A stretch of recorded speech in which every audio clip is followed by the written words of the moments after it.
여러분 안녕하십니까? 저는 휴경교회를 담임하고 있는 송병학 목사입니다. 코로나19 바이러스 팬데믹 현상이라는 전대미문의 어려움을 겪고 있는 우리 한국교회, 특별히 우리 휴경교회가 이제 우리 하나님의 말씀과 좀 더 가까워지고, 그리고 우리 주님과 동행하는 시간을 좀 더 깊이 있게 만들기 위해서 이렇게 안전과 유익의 문제를 고려해서 생생 성경 공부라는 컨텐츠를 만들게 되었습니다.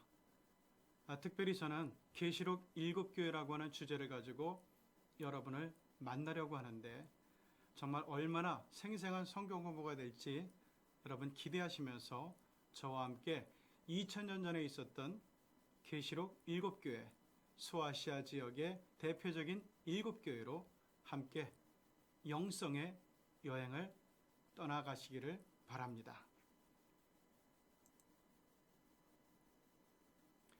자, 제목에서 보듯이 생생 성경 공부, 이것이 어떤 식으로 생생하게 펼쳐질지 이제 한번 같이 탐구해 나가보시죠. 자, 계시록 7교회가 그 주제인데요.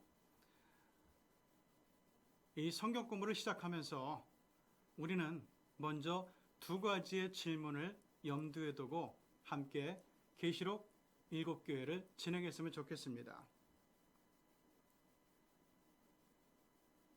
여러분 사진에서 보다시피 저 건물은 버가모 교회 모습인데요.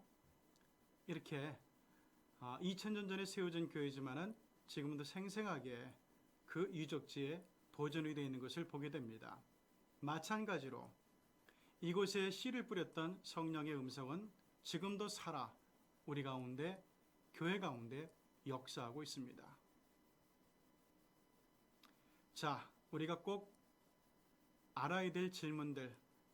하나님은 이 세상에 적어도 5억 명 이상의 크리스천들이 있다고 하는데, 하나님은 여기서 나라고 하는 사람을 얼마나 알고 계실까 하는 거예요. 이것은 이런 질문으로 바뀔 수도 있겠죠. 하나님은 이 수많은 그리스도인들 가운데서 나라고 하는 개인에게 얼마나 관심을 갖고 계실까? 여러분 궁금하지 않으세요? 자, 그런데 하나님은 모든 사람들 가운데서 그냥 나를 훑어 지나가시는 분이 아니라 모든 사람들 중에서도 한 사람 한 사람에게 전능하신 지혜와 전능하신 사랑과 전능하신 능력 가운데서 세밀하게 사정을 알고 그리고 관심을 갖고 계시다는 사실이에요. 이것을 우리는 계시록 7교회 성경 공부를 진행하면서 확실히 느낄 수 있게 되리라 믿습니다. 자, 우리는 계시록의 7교회가 어떤 교회인지를 알고 있죠. 자, 그런데 그 한 교회 한 교회에 대해서 들여다보기 전에 우리는 먼저 계시록의 7교회가 있던 소아시아 지역에 대해서 먼저 알아볼 필요가 있어요. 그래야 7교회 보내는 서신의 내용이 이해되고, 그리고 그 편지를 보내게 된 이유에 대해서도 알 수 있을 것이기 때문에 그렇습니다. 계시록 7교회가 있던 소아시아 지역은요, 여러분 지도에서 보시는 것처럼, 자, 오른쪽 위에 큰 육지가 보이죠? 이게 바로 터키 땅이에요.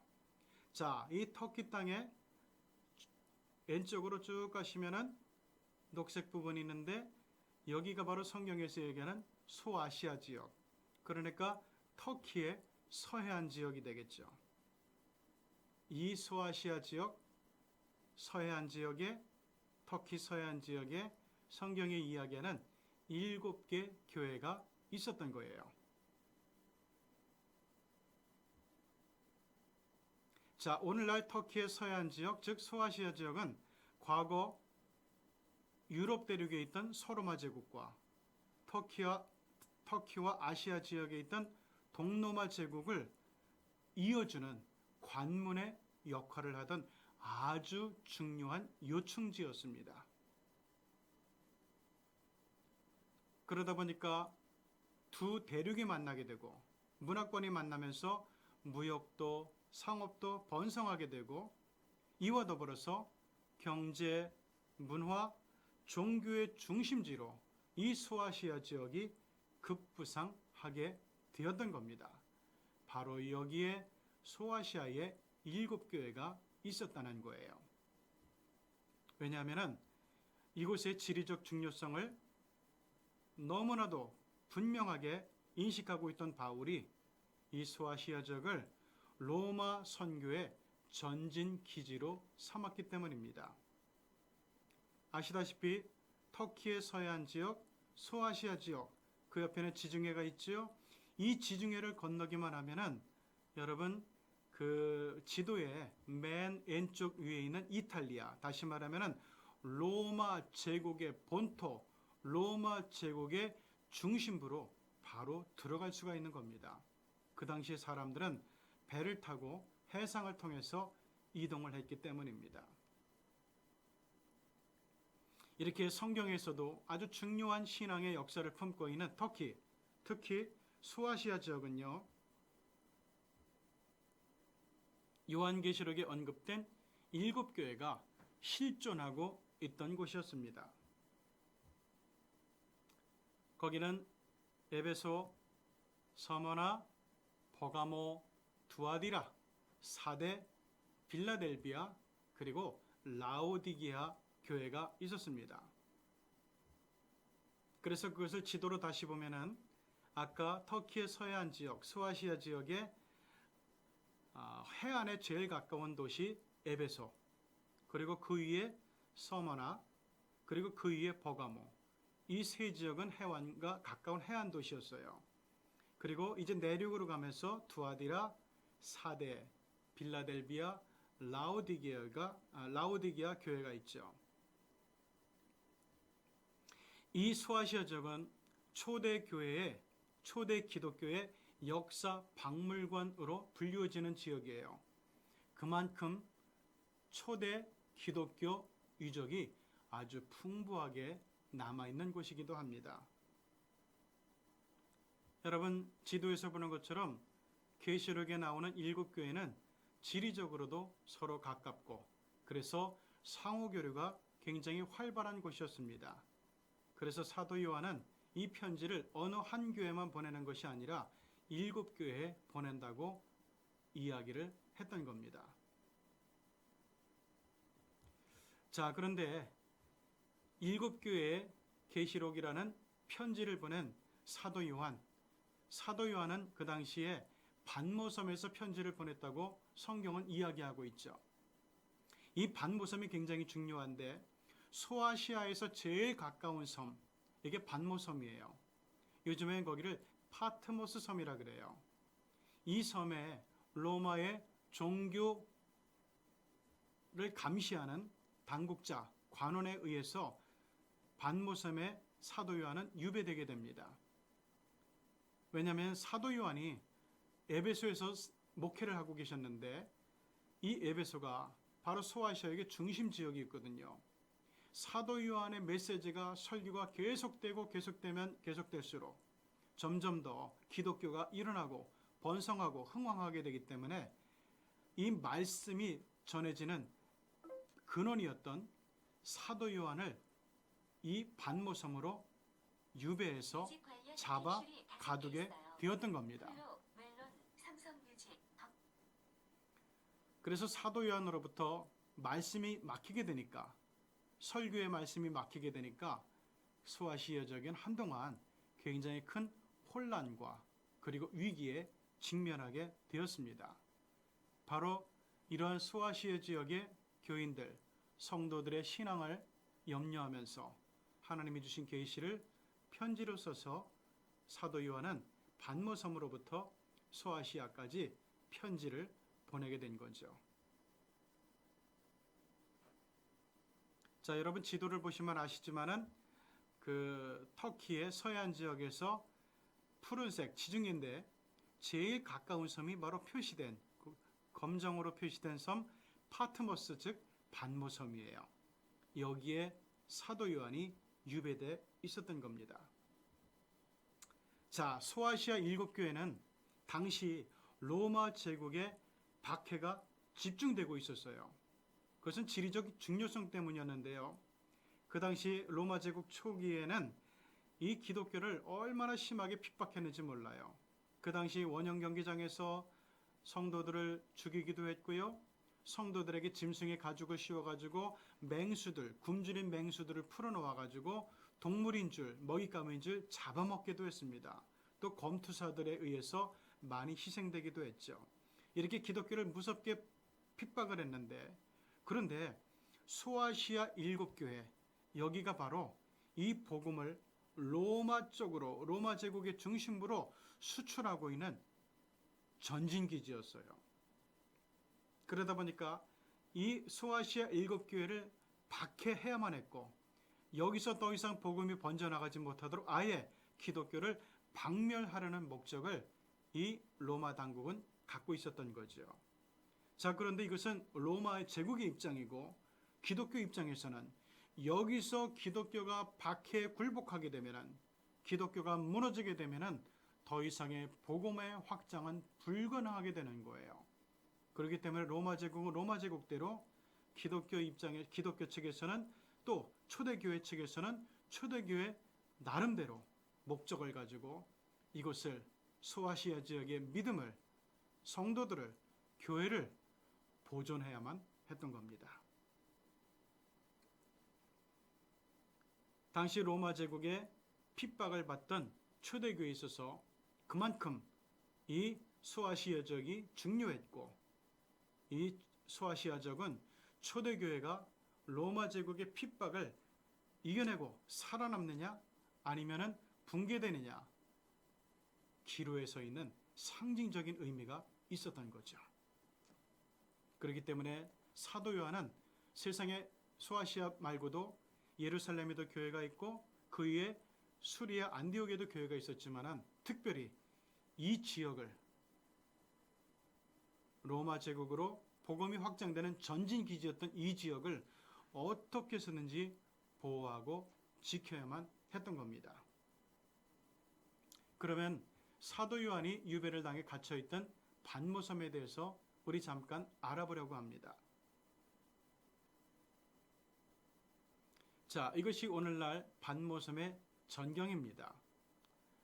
지금 하얀색으로 보이는 것이 우리 현대식 가정, 집들인데요. 아마 옛날에는 이런 집들이 하나도 없었을 겁니다. 그리고 반모섬의 꼭대기 부분에 요한 수도원이 지금 있는데요. 이것은 예전에 사도 요한이 갇혔던 로마 성체였어요.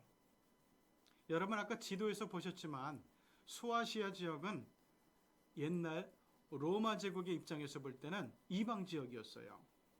그리고 아직도 이게 로마 제국 사람인지 아닌지 좀 헷갈리는, 로마의 우군인지 적군인지 분명치 않은 시점이었기 때문에 로마 제국은 가장 이 소아시아 지역에서 제일 가까운 반모섬에 성체를 세우고 요새를 세우고 시시각각으로 소아시아 지역을 감시하고 있었던 겁니다. 바로 그 로마 군대가 주둔한 로마 성체에 사도 요한을 끌어와서 감금하고 유배를 했던 것이 기독교를 핍박하던 로마 당국의 모습이었습니다. 그런데 왜 사도 요한을 죽이지 않고 유배를 했을까요?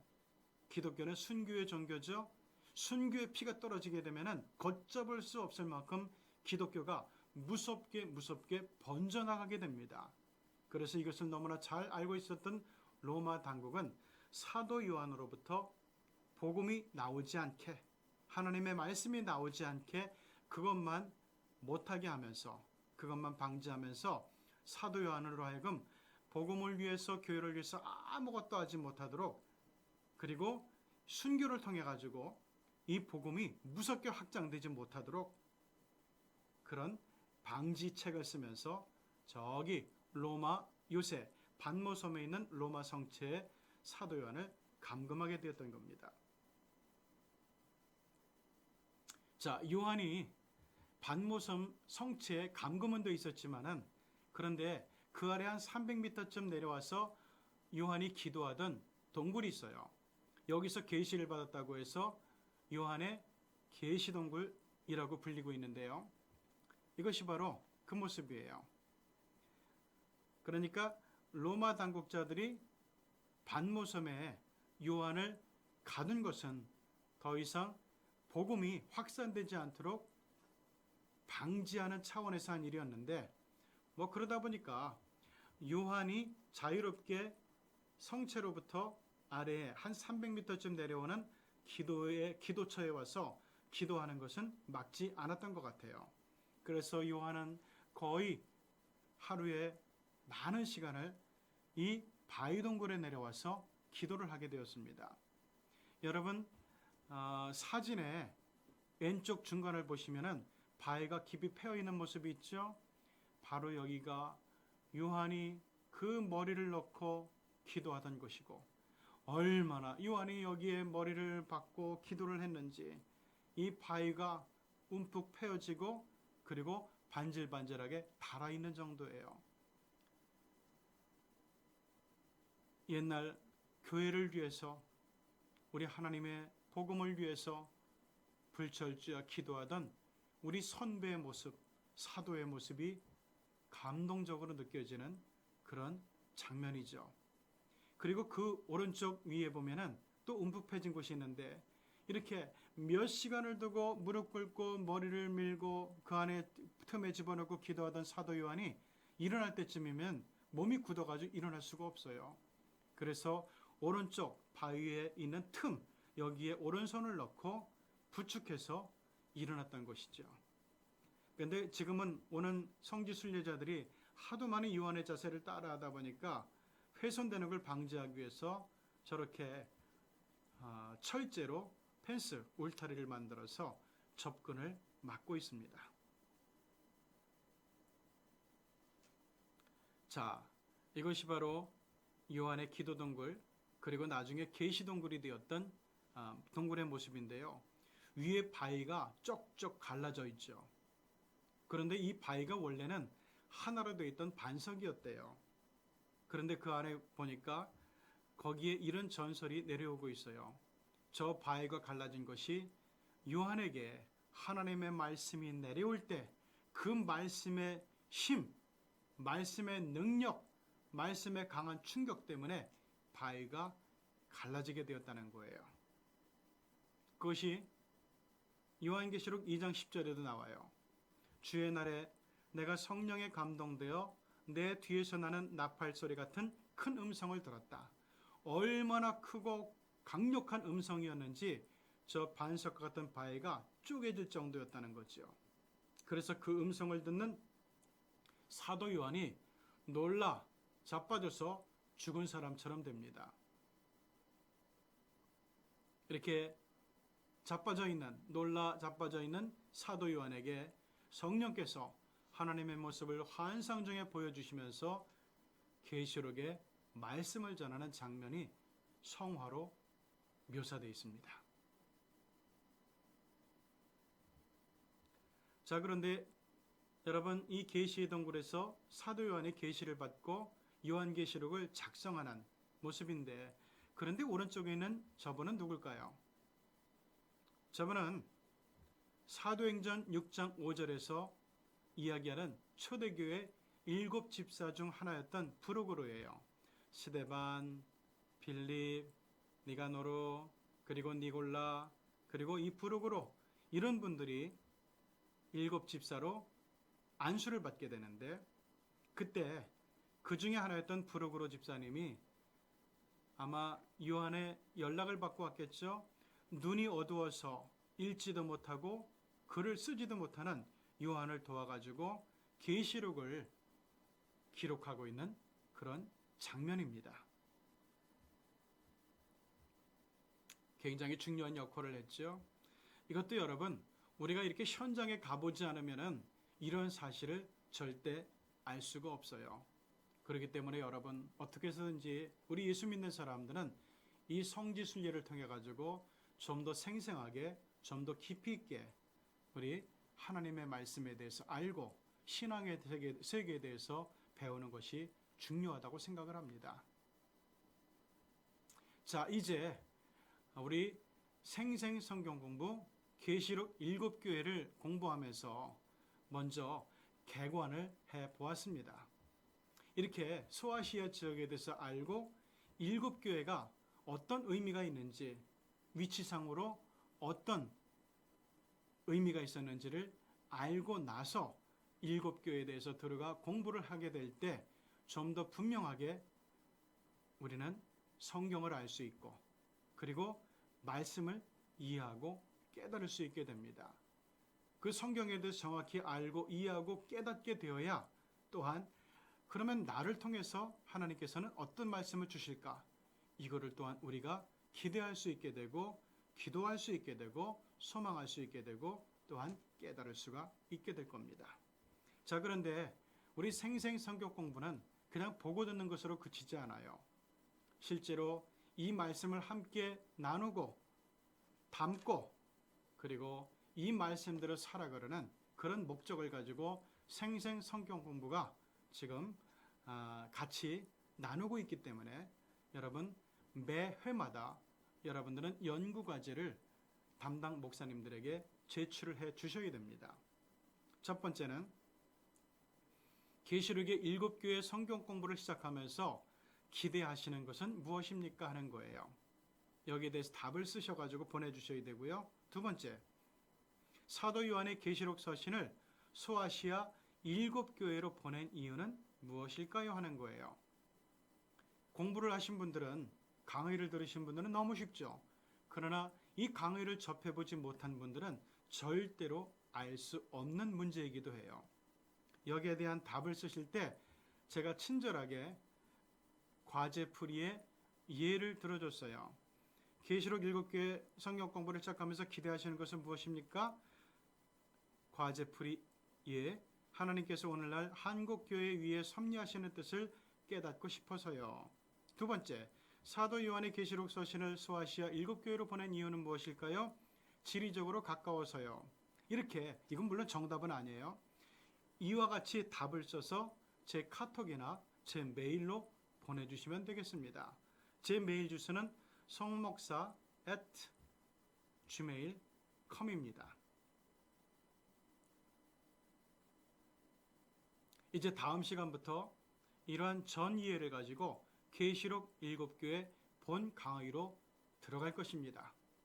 여러분 다음 주에 우리 기대하면서 에베소 교회에서 함께 만날 수 있기를 바랍니다. 오늘 저와 함께하는 모든 분들에게 하나님께서 주시는 풍성하고 놀라운 은총이 내내 함께 하시기를 바랍니다. 다음 주에 봅시다. 안녕히 계십시오.